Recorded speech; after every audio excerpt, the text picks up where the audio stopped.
Hi, I'm Jayapal Caleb and you're listening to Daily Newsings. Daily Newsings are musings on the daily news.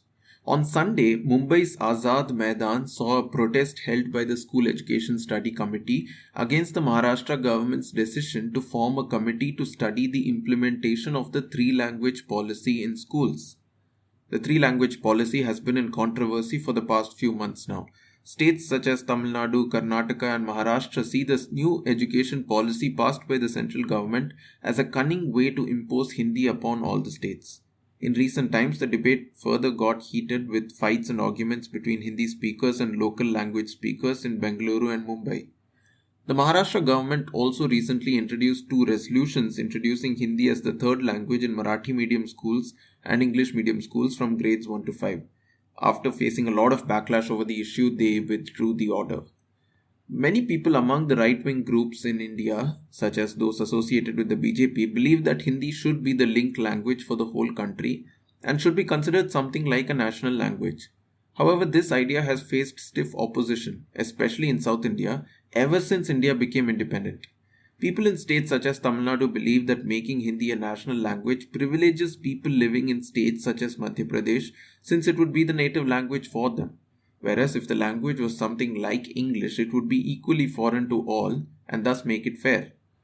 Currently, the constitution recognizes 22 languages as scheduled languages. Hindi and English are both recognized as official language, which for practical purposes means that government communication between states and between center and state would use both Hindi and English. In other words, India has no one national language.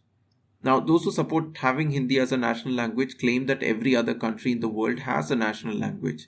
Hindi is native to India in a manner that English is not and is spoken by more number of people. Therefore, it makes sense that Hindi be considered the national language of the country. However, the fact of the matter is that India is a unique country unlike any other. The sheer diversity of the country makes it wholly unique and thus comparisons such as those are not fair. In fact, India's negotiations in democracy, of which the language issue is one, is an evidence of India's uniqueness and strength rather than its weakness. Politically speaking, however, the language conflicts are proving advantages to regional parties. The BJP over the past couple of decades gained tremendous power and prominence throughout the country by building a narrative of religious fundamentalism and national patriotism. The BJP created a narrative that Hindus are the in group and the non-Hindus are the outsiders. The Hindus are the true patriotic Indians and the non-Hindus are seeking the downfall of the country. Other political parties have struggled to fight against these politics of the BJP, but now the linguistic divides offer a chance for these parties to do so. In Maharashtra, for example, through the language issue, regional political parties such as the Shiv Sena UBT and the Maharashtra Nav Nirman Sena are seeing an opportunity to snatch power back from the BJP-led alliance. In this narrative, the Marathi speakers are the true children of the soil. They are the insiders. The Hindi speakers are the outsiders who are seeking to establish dominance over the land through their language and eventually their physical presence. These are challenging waters to navigate for the Indian democracy. But what is fascinating to note is that all of these political strategies are about drawing boundaries around the supposed in group. It is about defining who is in and who is out. The outsiders don't have a share. The insiders need to be privileged. Echoes of such thought are also seen in issues such as the efforts to drive out illegal immigrants in Assam, or to keep them out in Mizoram, or to identify them in the Bihar electoral rolls revision exercise.